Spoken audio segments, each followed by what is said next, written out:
Alors nous continuons et nous terminons malheureusement cette étude sur être ou ne pas être.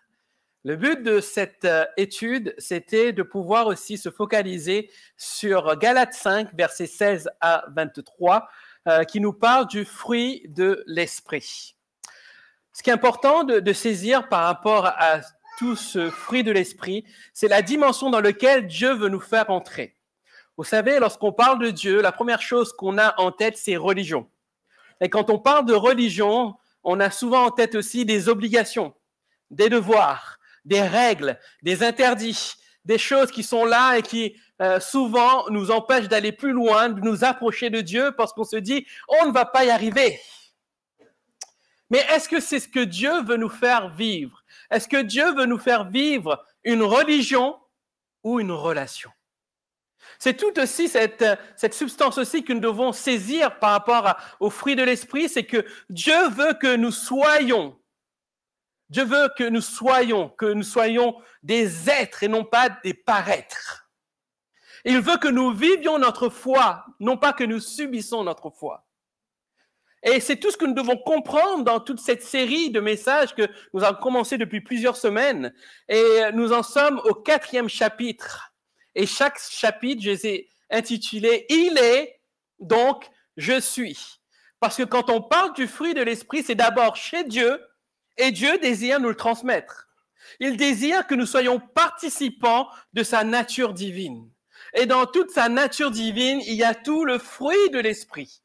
Et tout le fruit de l'esprit est accessible à chaque croyant, s'il le désire. Et ce serait dommage en tant que croyant de laisser ça de côté. Parce qu'on met de côté toute cette nature divine que Dieu souhaite nous communiquer. Je ne sais pas si vous êtes conscient de cela. Dieu n'attend pas que nous soyons dans sa gloire pour nous communiquer une partie de sa nature divine, alors que nous sommes là, vivants, enfants de Dieu, et nous fait participants de sa nature. Une partie de sa nature divine, pour que nous puissions aussi l'exercer dans notre quotidien. Waouh! Quel cadeau! Quel cadeau! C'est comme si que vous apprenez à conduire et que on vous laisse le volant. On dit, voilà, tiens, fais ce que tu veux avec le volant. Je me souviens, oui, c'est dangereux, je suis d'accord avec toi, Landry. Je me souviens quand j'avais 17 ans, 18 ans et je voulais passer mon permis et mon père m'a pris avec lui. On était sur un parking, on est resté sur le parking, il n'y avait personne, parking désert. Et il me dit, tiens, prends le volant. Et j'ai pris le volant et j'étais content parce que c'était mon but, j'aspirais à conduire. Et quand j'ai pu toucher le volant, toucher la boîte de vitesse, toucher les pédales, je me suis senti comme un vrai conducteur. Il m'a fait participant à cette nature de conducteur. C'était que le début, c'était que ce qui est partiel en fait. Mais derrière, je devais me former. Je devais obtenir le permis de conduire. Mais j'étais tellement content d'être participant à cela. Vous voyez? Première fois qu'on fait des crêpes avec Timothée, il avait 3 ans et il était tout content en train de touiller la pâte et tout. Et là, on était tous les deux et il était content avec son papa. Je l'ai fait participant.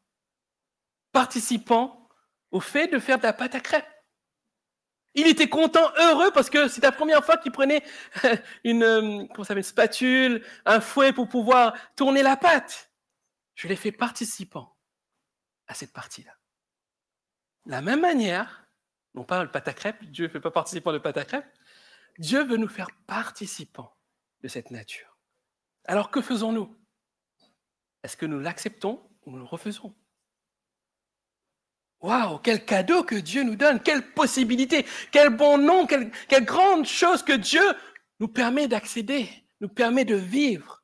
Et c'est tout l'enjeu du fruit de l'esprit. Et Jésus disait dans Matthieu 12, 33, on reconnaît l'arbre à son fruit. Est-ce que notre fruit est en train de montrer cet arbre qui est Dieu? Est-ce que notre fruit est tellement abondant qu'on dit oui, c'est un enfant de Dieu? Nous sommes tous dans cette religion, en train juste de montrer l'apparence. C'est l'enjeu, bien-aimé. Ce fruit est d'abord présent chez Dieu et il souhaite nous le communiquer. Et ce fruit résulte d'une communion intime et profonde avec Dieu. Ce fruit ne s'obtient pas par nos propres efforts. Ce fruit ne s'hérite pas, ne se transmet pas. Ce fruit s'obtient seulement dans cette qualité de relation avec Dieu. C'est là que Dieu nous le communique. Le premier chapitre, je vous ai parlé de sosie de Johnny Hallyday, vous vous souvenez?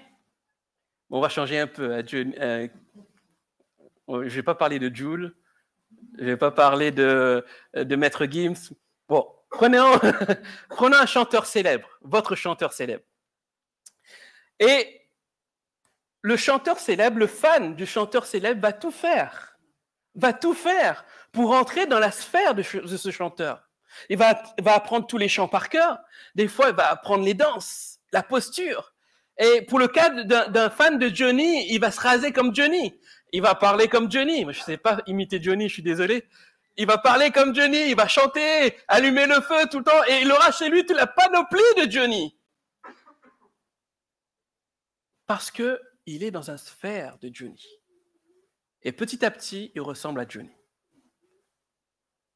Quand on parle de communion intime et profonde avec Dieu, ce n'est pas le fait de se lever le matin et de prendre 1 heure, 10 minutes ou quoi que ce soit avec Dieu. C'est toute notre sphère de vie doit être autour de Dieu. Ce n'est pas se réveiller à midi ou à 11h30 derrière notre bureau et dire « Attendez, taisez-vous, je dois prier ». C'est avoir un cœur disposé à l'écoute de Dieu. Parce que même dans notre travail, Dieu peut nous parler. Je parle du bureau, mais je peux parler aussi de l'hôpital, je peux parler du chantier, je peux parler de n'importe quel travail, Dieu se révèle à nous. Mais c'est notre capacité à mettre Dieu dans notre sphère de vie qui nous permet d'avoir cette relation intime avec Dieu. Malheureusement, ce sphère s'arrête le dimanche matin. Et dès qu'on sort du culte, on rentre dans une autre sphère. Et Dieu n'y est plus. Alors comment pouvons-nous, si Dieu n'est pas dans notre sphère, essayer de porter du fruit? On ne pourra pas. On ne fera que paraître. Alors, ce matin, j'aimerais voir avec vous les 3 dernières qualités du fruit de l'esprit.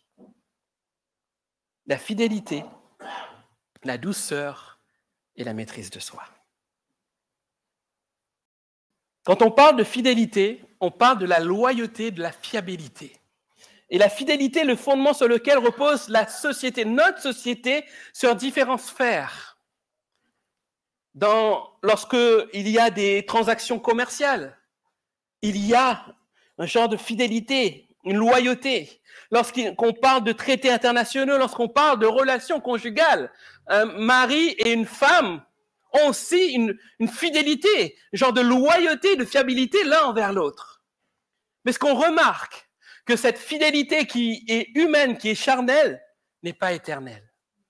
Il suffit qu'une des parties décide d'arrêter son contrat, que ce soit le mariage, que ce soit les traités, etc., que naît un déséquilibre, que naît une faille, que naît quelque chose qui va mettre en désordre toute la sphère, en fait.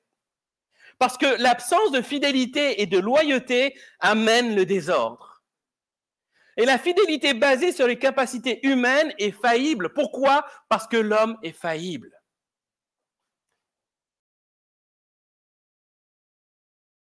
Si nous nous basons seulement sur notre propre capacité à être loyable et fiable, alors nous aspirons à quelque chose qui n'est que pure utopie. Sinon, le monde ne serait pas comme nous le voyons aujourd'hui. Les politiciens tiendraient promesse, n'est-ce pas? Il n'y aurait plus de divorce. Tous les contrats tiendraient jusqu'à la fin. Mais ce n'est pas ce qui se passe dans notre monde. Pourquoi? Parce que la fidélité que le monde offre n'est que vanité, n'est pas fiable, elle n'est pas éternelle. Par contre, la Bible nous parle de la fidélité, fruit de l'esprit qui vient de Dieu. Cette fidélité est présente chez Dieu et Dieu désire nous le transmettre. Parce que Dieu nous appelle à être fidèles comme lui est fidèle. 1 Corinthiens 1,9 nous dit que Dieu est fidèle. Et lorsque j'ai lu ce texte, ça m'a rappelé cet autre verset qui dit « Dieu est amour ». De la même manière que Dieu est la source de l'amour, il est celui qui a créé l'amour, Dieu est celui qui est la source de la fidélité. Il est celui qui a créé la fidélité. Et s'il en est l'auteur, ça veut dire que toute fidélité qui vient de lui est parfaite. Ta fidélité est parfaite. Ça veut dire que jamais ça ne faillira. Alors si la fidélité de Dieu est parfaite et qu'il n'y a pas donc de variation, ça veut dire que c'est cette même fidélité que Dieu veut nous transmettre. Et ce qu'on peut voir par rapport au fruit de l'esprit, c'est que le fruit de l'esprit n'est pas tourné vers notre ego, mais tourné vers l'autre. De la même manière que le frère Jean-José a parlé de ce verset de Jean 3,16 qui dit « Car Dieu a tant aimé le monde pour que quiconque croit en lui ne périsse point, mais qu'il ait la vie éternelle. » Lorsque ce texte nous dit « quiconque », c'est n'importe qui croit en fait. Peu importe sa couleur, sa religion, peu importe son physique ou quoi que ce soit, ses origines. Celui qui accepte Christ comme son sauveur, alors il a la vie éternelle. Dieu, d'essence, est fidèle. Et dans sa fidélité, il a pourvu au salut pour le monde entier. Peu importe les personnes. Et la fidélité que Dieu veut nous donner, cette fidélité qui dépasse notre cercle familial, qui dépasse notre cercle intime. Cette fidélité qui est tournée vers quiconque. Quiconque serait à notre portée. Alors, quel enseignement tirer de cette fidélité de Dieu? Il y a 3 grands principes de fidélité que j'aimerais vous laisser ce matin, qui est d'abord chez Dieu et que Dieu désire nous communiquer. Premier principe de fidélité chez Dieu, c'est que Dieu est fidèle dans sa parole. Deuxième principe, Dieu est fidèle dans sa capacité à nous secourir. Troisième principe, Dieu est fidèle dans son pardon. Amen. Et dans ces 3 principes, qui sont des attributs de Dieu que Dieu, lui, a, il désire aussi que nous puissions l'exercer dans notre quotidien. Alors, comment le faire? Tout d'abord, en étant fidèle dans nos paroles. Nombre 23, 19 dit ceci, que Dieu n'est pas un homme pour mentir, ni humain pour se repentir. A-t-il jamais parlé sans qu'il tienne parole? Et n'accomplit-il pas ce qu'il a déclaré? Le texte nous dit que Dieu ne revient jamais sur sa parole, jusqu'à ce que cette parole soit accomplie de manière surnaturelle, de manière où personne ne peut l'interrompre. Qu'en est-il de l'homme? Oh, c'est plus compliqué, n'est-ce pas? Jésus disait dans Matthieu 5, 37, « Dites simplement oui si c'est oui, non si c'est non. Tous les serments qu'on y ajoute viennent du diable. » Tu peux le mettre la version seconde, s'il te plaît, Matthieu 5, 37. Que votre oui soit oui. Vous l'avez tous? Que votre oui soit oui.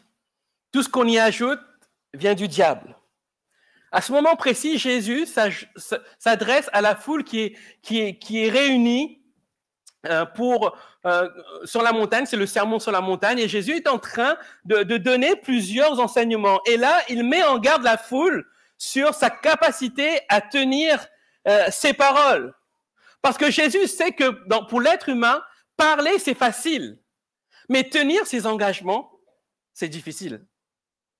C'est simple de dire quelque chose. Mais d'aller jusqu'au bout de nos paroles, c'est compliqué.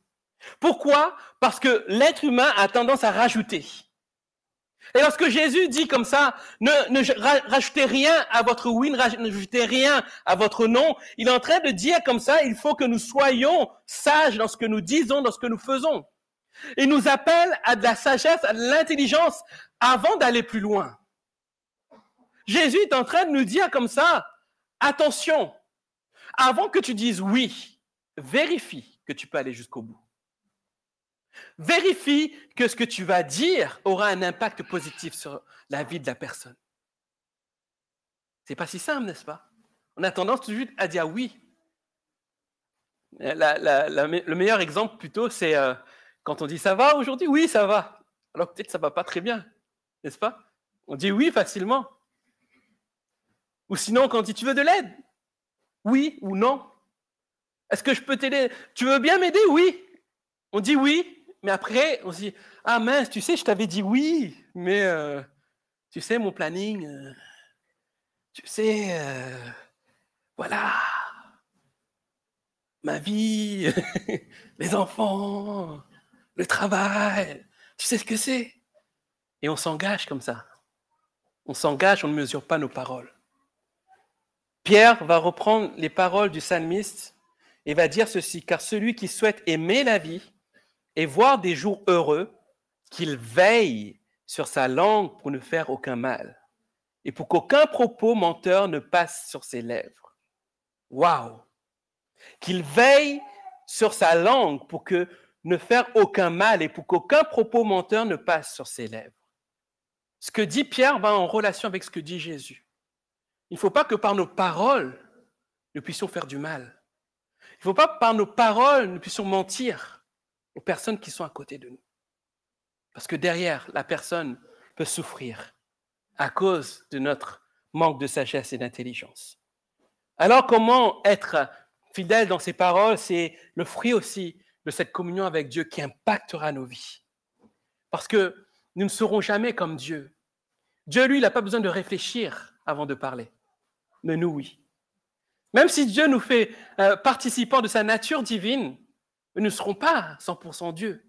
Tant que nous sommes sur cette terre, mais aussi quand nous serons là-haut, nous ne serons pas 100% Dieu. Nous aurons un corps parfait, mais nous ne serons pas Dieu. C'est pour ça qu'on a besoin de prendre du recul. De dire, oui Seigneur, je veux exercer cela parce que ça vient de toi, c'est possible à mon niveau. Alors Seigneur, je veux aussi être fidèle dans mes paroles. Amen. Deuxième chose, soyons fidèles aussi dans notre capacité à secourir.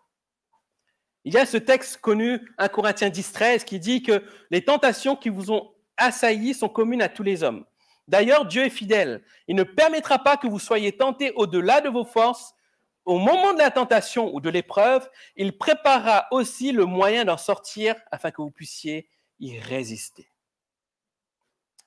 Ce texte nous parle de la fidélité de Dieu dans l'épreuve. Mais quel est le principe de fidélité dans l'épreuve? Le principe de Dieu. Ce principe de la fidélité de Dieu, c'est que Dieu a la capacité de tous nous connaître personnellement. Dieu a la capacité à connaître nos limites, à tous personnellement. Et Dieu a la capacité de déployer tout ce qu'il faut pour nous aider. Parce que Dieu nous connaît. Dieu nous connaît personnellement. Nous ne pourrons pas avoir la même capacité que Dieu à tous connaître tout le monde. Cependant, on peut y tendre. On peut y tendre parce que derrière, Dieu nous appelle à une fidélité aussi dans notre aide pour l'autrui, pour autrui. Lorsque Dieu nous met à cœur quelqu'un pour une aide précieuse, nous devons, ou notre devoir plutôt, est de connaître la personne. On prend le temps avec la personne. La deuxième chose, c'est connaître le besoin de la personne. Et la troisième chose, c'est d'être sûr que nous sommes en capacité de l'aider. Dieu, il n'a pas besoin de se poser ces questions. Est-ce que je suis capable d'aider? Il peut tout faire.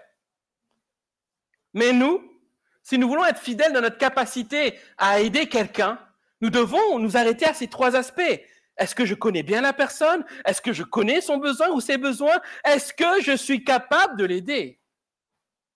Parce qu'il ne s'agit pas seulement de faire une bonne action, mais il s'agit d'être les instruments de Dieu pour la personne, pour que tu puisses produire du fruit derrière. C'est ça l'enjeu. Il y a donc une prise de conscience de notre part sur notre capacité à connaître la personne, à connaître nos limites, mais aussi les outils qui sont à notre disposition, parce que je vous le rappelle encore, nous ne sommes pas Dieu. Nous ne sommes pas illimités dans nos outils. Mais Dieu, lui, il est illimité. Mais Dieu nous donne des dons et des talents. Et Dieu va nous utiliser dans nos dons et talents pour pouvoir accompagner quelqu'un. Mais pour ça, il faut l'identifier. Et être fidèle dans notre capacité à aider l'autre, c'est cela en fait. C'est se remettre en question. Bénéficier de ce fruit de l'esprit et se remettre en question. Ensuite, troisième point par rapport à la fidélité, c'est d'être fidèle dans le pardon. 1 Jean 1,9 dit « Si nous reconnaissons nos péchés, Dieu est fidèle et juste, et par conséquent, il nous pardonnera nos péchés et nous purifiera de tout le mal que nous avons commis. » Si nous confessons nos péchés, il est fidèle et juste pour nous les pardonner et pour nous purifier de toute iniquité. C'est la version 8 Ce verset est tellement fort parce qu'il nous parle de la capacité de Dieu à être fidèle dans son pardon. Heureusement que Dieu est fidèle dans son pardon, n'est-ce pas? Je ne serais pas là ce matin. Et vous non plus, je pense. à moins qu'il y ait quelqu'un qui soit parfait ce matin, parfaite. Heureusement que Dieu est fidèle dans son pardon.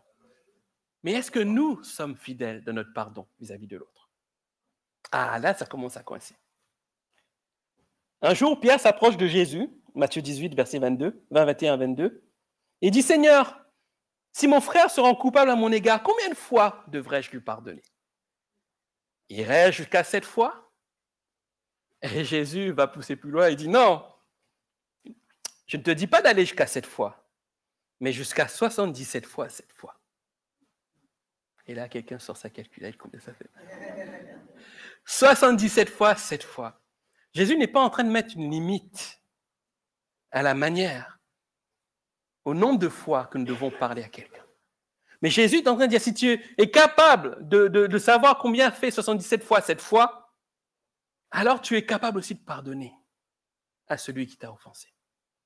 Mais combien c'est difficile de pardonner à quelqu'un qui nous a fait du mal lorsque nous sommes victimes, lorsque nous ne faisons rien à l'autre et que l'autre nous fait du mal juste parce qu'il veut nous faire du mal. Combien c'est difficile de pardonner à cette personne. Vous êtes d'accord avec moi? Ou je suis tout seul, peut-être.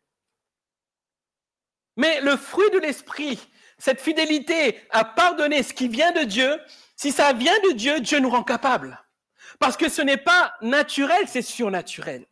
Naturellement, on ne peut pas le faire. Et le fruit de l'esprit de Dieu en nous permet de le faire. Et vous pouvez voir bon nombre d'exemples de témoignages de personnes, par exemple, qui sont issus de l'Holocauste, de la Shoah, qui connaissent les bourreaux de leurs parents et qui ont pardonné leurs parents parce qu'ils ont pardonné aux bourreaux parce qu'ils ont rencontré le Seigneur. Et que le Seigneur a fait une œuvre en eux qui permet d'aller au-delà de ça, en fait. Parce que c'est Dieu. Maintenant, on se met à la place de Dieu. Si Dieu s'arrêtait seulement au nombre de fois qu'on lui manque de respect et qu'on le désobéit, on le fait tout le temps, n'est-ce pas? Tout le temps, on blesse le Seigneur, sans que lui, il ait fait quelque chose contre nous. Tous les jours, on blesse le Seigneur par notre attitude, par nos péchés. Et pourtant, Dieu, lui, nous a rien fait. Et pourtant, qu'est-ce que Dieu fait? Si nous confessons nos péchés, il est fidèle et juste pour nous pardonner et pour nous purifier de toute iniquité. Waouh! N'attendons pas que quelqu'un nous ait fait du mal ou que nous ne soyons pas seulement victimes pour aller vers la personne et demander pardon, pour accepter son pardon ou lui demander pardon. Mais ayons cette nature divine en disant, Seigneur, comme toi, tu as cette capacité de me pardonner jour après jour pour mes fautes alors que tu ne m'as rien fait. Alors, Seigneur, moi aussi, je vais exercer la même capacité à pardonner à celui qui m'a offensé. Non pas par mes propres forces, mais grâce à ton esprit, grâce à cette communion que j'ai avec toi. Ensuite, je vais aller vite aussi, on arrive à l'autre qualité du fruit de l'esprit, la douceur. Il y a 3 éléments importants qu'il faut savoir par rapport à la douceur, c'est que c'est une qualité très rare du caractère, elle est exceptionnellement précieuse aux yeux de Dieu et que c'est l'un des facteurs les plus marquants du ministère et de l'enseignement de Christ.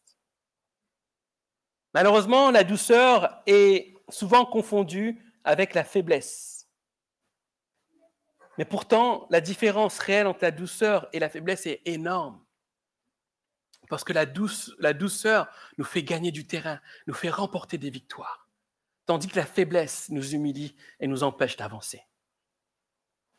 L'un des meilleurs exemples bibliques d'un homme doux est celui de Moïse. Nombre 12, 3, il est dit que c'est un homme doux, plus que tout autre homme sur la terre. L'histoire nous montre que Moïse fut l'un des plus grands dirigeants que le monde ait jamais connu. Parce qu'il savait être sévère et à la fois aussi montrer de cette douceur.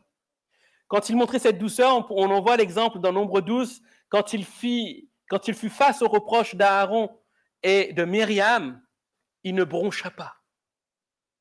L'autre exemple d'homme qui était rempli de douceur, c'est Étienne. Alors qu'il était en train d'être mis à mort par ses bourreaux, qu'est-ce qu'il va dire? Père, ne leur impute pas ce péché. Et cette douceur qui vient de Dieu, ce n'est pas une douceur où tu dis, ah, toi, t'es doux, toi. Ce n'est pas cette douceur-là. Là aussi, c'est une surnaturelle. Parce que cette douceur est intérieure. À ne pas confondre avec la bonté, parce que la bonté est extérieure. Elle est active. Et Étienne a été rempli de cette douceur intérieure et de cette bonté active, parce que dans son cœur, il était rempli de cette douceur qui vient de Dieu, qui l'emmène à exercer de la bonté envers ses agresseurs, en disant, Père, pardonne-leur, ne leur impute pas ce péché. Il y a deux principes à savoir concernant la douceur. C'est que la première chose, c'est une disposition humaine. Comme je l'ai dit, Étienne était entre les deux. Intérieurement rempli de douceur, et il a exercé la bonté. La douceur extérieure qui ne produit pas de bonté n'est qu'un caractère humain, n'est que charnel. C'est une disposition humaine. Ensuite, l'autre chose à savoir, c'est que c'est une nature divine. On a vu que tout fruit de l'esprit est d'abord présent chez Dieu qui souhaite nous le communiquer. Et la douceur, fruit de l'esprit, est tournée vers l'autre et non vers notre propre ego. Cette douceur est le fruit de notre communion avec Dieu. Elle ne se travaille pas, elle ne s'hérite pas, elle ne s'achète pas. Parce que nous devenons participants à la nature divine. Et tout disciple doit manifester cet aspect du fruit de l'esprit dans sa vie et au sein de l'Église. Alors, comment exercer la douceur? D'abord, en ramenant les pécheurs à Dieu. Galates 6, verset 1 nous dit ceci, frères et sœurs, si quelqu'un s'est laissé surprendre par quelque faute, vous qui vivez selon l'esprit, ramenez-le dans le droit chemin avec un esprit de douceur. On a souvent mis de côté ce verset. On n'a jamais, ou presque jamais, exercé de la douceur envers celui qui pêche.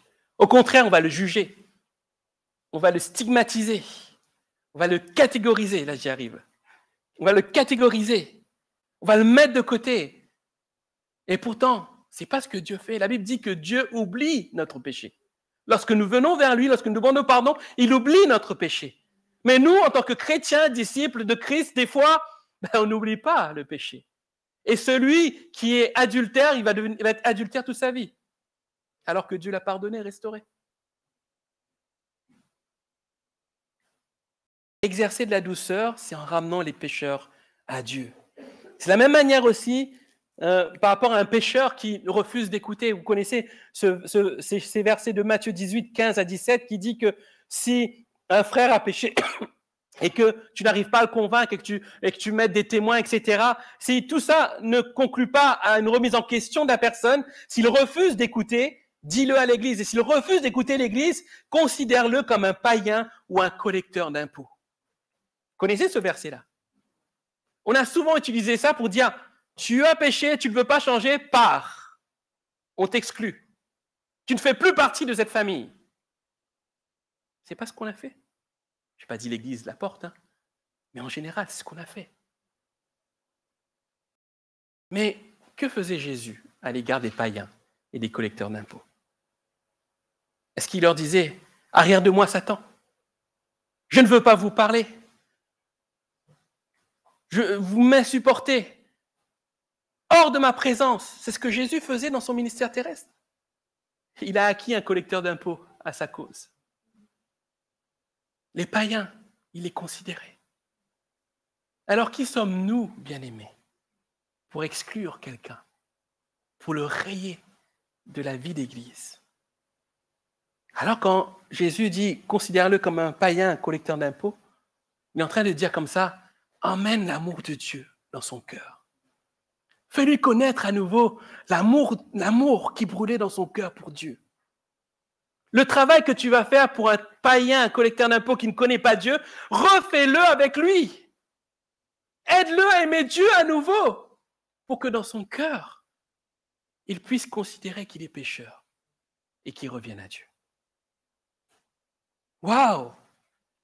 Si seulement on avait fait ça depuis que le monde est monde, combien de chrétiens rétrogrades, de chrétiens qui ont quitté la foi, seraient revenus? Parce qu'ils auraient eu en face d'eux des disciples de Dieu, remplis de cette douceur, fruit de l'esprit. Qui ne les aurait pas jugés, mais qui les aurait aimés. Nous avons un gros travail, bien-aimés. Devons nous remettre en question. Je dois me remettre en question en tant que pasteur. Parce que l'enjeu, c'est de gagner quelqu'un à Christ, non pas de perdre quelqu'un. Alors, comment exercer cette douceur en répondant aussi à nos adversaires? Quand je parle d'adversaires, je ne parle pas du diable. Je parle de ceux qui sont en contradiction avec nous. Proverbe 15:1 dit, une réponse douce apaise la colère, mais une parole blessante excite l'irritation. Répondre à une attaque est toujours excellente, mais elle doit être donnée avec la douceur, fruit de l'esprit. Et c'est une jauge aussi pour nous. Cette douceur, fruit de l'esprit, va nous permettre des fois de rien dire pour ne pas exciter l'autre. C'est pas si simple, hein? Quand nous sommes en face de nous, quelqu'un, des fois, l'enjeu, c'est doctrinal. Quelqu'un qui n'est pas en accord avec ce que nous, on croit. Ah, on va tout faire pour le forcer. Des fois, ça peut revenir aux mains. Des fois, quand on est en contradiction avec quelqu'un, on a envie seulement de lui imposer les mains avec élan. Ou lui imposer les pieds. Mais ça, c'est pas biblique, hein? Dieu ne nous appelle pas à de la violence, mais à exercer cette douceur qui vient de lui. Cette même douceur qu'Étienne avait face à des personnes qui voulaient le tuer. Nous, quand on a des contradicteurs, ils ne sont pas là en train de nous tuer. Hein. Ils vont juste nous confondre dans nos convictions. On n'a pas à avoir peur de cela. Étienne, lui, c'était pire. Alors qu'il parlait à Dieu, ils étaient en train de lui envoyer des cailloux, des pierres. Ce n'est pas des cailloux, des pierres. Des pierres. Il subissait le mal. Il ressentait le mal. Mais la douceur, fruit de l'esprit qu'il avait, lui a permis de voir au-delà de ça. Face à nos contradictions, la douceur, fruit de l'esprit. Ensuite, en recevant la parole. Écouter la parole, c'est bien, comme vous le faites, mais la recevoir, c'est mieux, n'est-ce pas? Et recevoir la parole, c'est d'avoir un cœur disposé, comme un terrain, prêt à recevoir la bonne semence. Si sur ce terrain, il y a des pierres, il y a la mauvaise herbe, vous pouvez mettre n'importe quelle semence, à un moment donné, ça ne prendra pas. Ou ça sera mélangé avec la mauvaise herbe, ce sera que pure perte pour le propriétaire du terrain. Et en tant que disciples, nous sommes ces terrains prêts à recevoir cette bonne semence. Et nous devons la recevoir à cette douceur, fruit de l'esprit.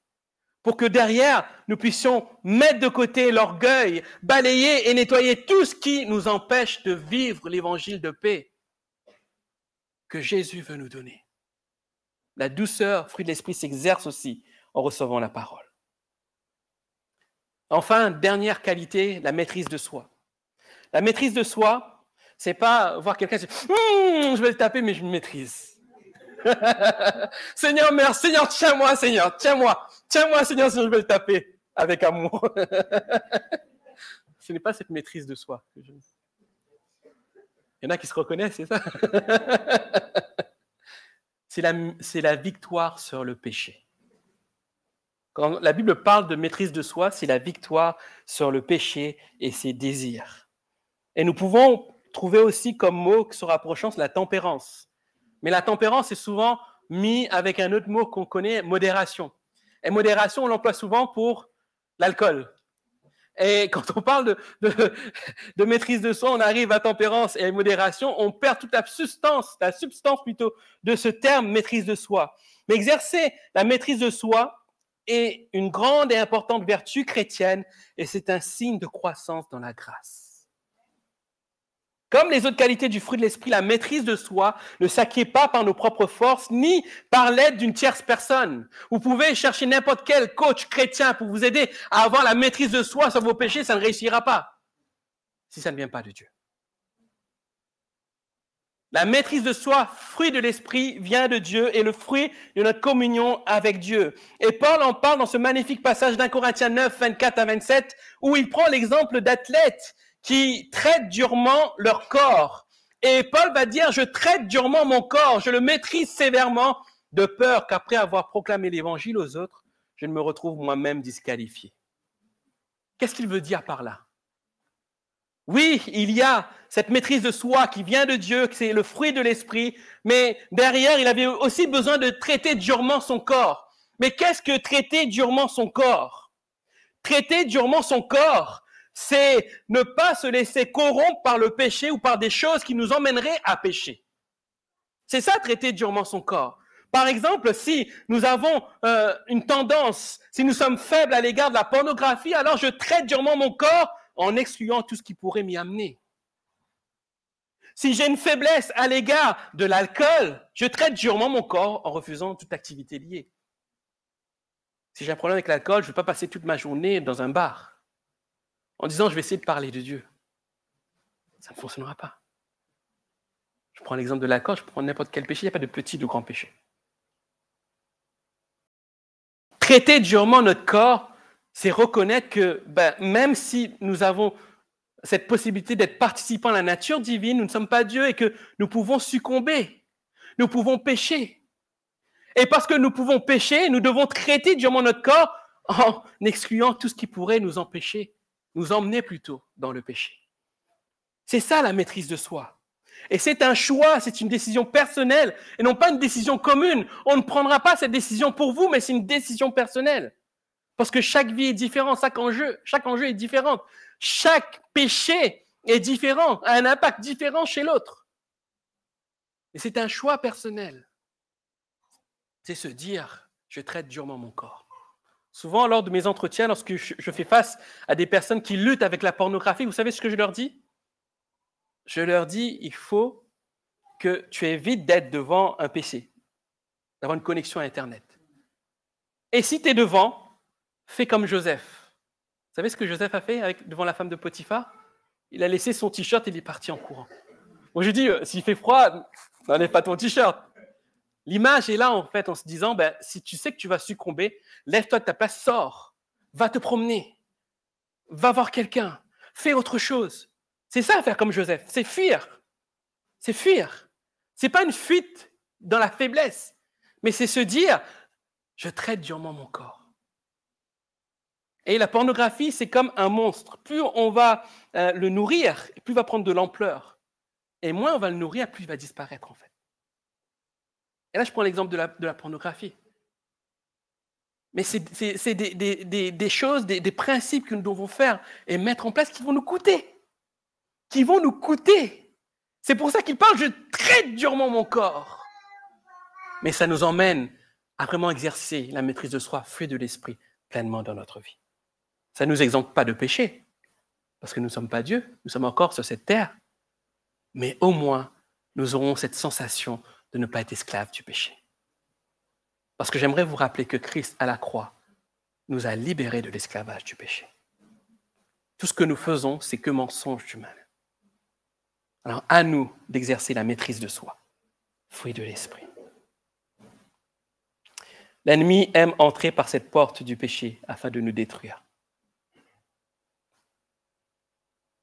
Et pour nous, l'enjeu, c'est de dire, Seigneur, moi aussi je veux faire comme Paul, je veux traiter durement mon corps pour vraiment exercer cette qualité du fruit de l'esprit dans ma vie. En conclusion, excusez-moi d'avoir été long, mais c'est le dernier. J'aimerais juste vous dire vous rappeler que l'exercice du don, du fruit de l'esprit plutôt, ne doit pas être optionnel pour notre vie. Ça serait une aspiration quotidienne, personnelle. Je parle d'aspiration, pas une obligation. Je ne dois pas vous obliger à exercer le fruit de l'esprit, mais ça doit être une aspiration personnelle. Parce que le fruit de l'esprit est uniquement le fruit de la vie de Dieu en nous. Et un chrétien qui n'exerce pas ce fruit dans sa vie est coupé d'une relation profonde et pure avec Dieu. Ça ne veut pas dire que cette personne n'a pas de relation avec Dieu, mais sa relation n'est pas en qualité pour lui faire participer à cette nature divine. Il est important de nous remettre en question, de nous dire, Seigneur, est-ce que j'ai cette relation de qualité avec toi qui me permet d'être revêtu de cette nature divine? Et je vous laisserai ce verset de Jean 15, verset 4. Jésus qui dit, demeurez en moi et je demeurerai en vous. Un sarment ne saurait porter du fruit tout seul, sans demeurer attaché au cep. Et en est de même pour vous, si vous demeurez attachés en moi, vous ne pouvez porter aucun fruit. Et dedans, le mot demeurer en grec signifie rester, continuer, poursuivre un certain état, une certaine condition, une certaine activité. Et demeurer, c'est vraiment rester et rester, comme je l'ai dit tout à l'heure, dans cette sphère où Dieu a toute sa place. Si nous demeurons dans le Seigneur, alors nous pourrons porter du fruit. Et c'est ce que nous sommes appelés à vivre. Être et non paraître. C'est accessible à chacun d'entre nous. Peu importe notre expérience de foi, de vie chrétienne, nos erreurs, Dieu désire que chacun d'entre nous, nous puissions exercer le fruit de l'Esprit. Mais tout dépend de nous, de notre volonté à accepter cela. Et si nous refusons, Dieu ne pourra pas nous obliger. Dieu met devant nous le bien et le mal, la vie et la mort. Il demande de choisir la vie afin de vivre. C'est un enjeu, bien-aimé. C'est un enjeu. Que ce soit votre enjeu en partant de ce lieu. Que Dieu travaille nos cœurs. Amen. Est-ce qu'on peut fermer nos yeux et prier ce matin?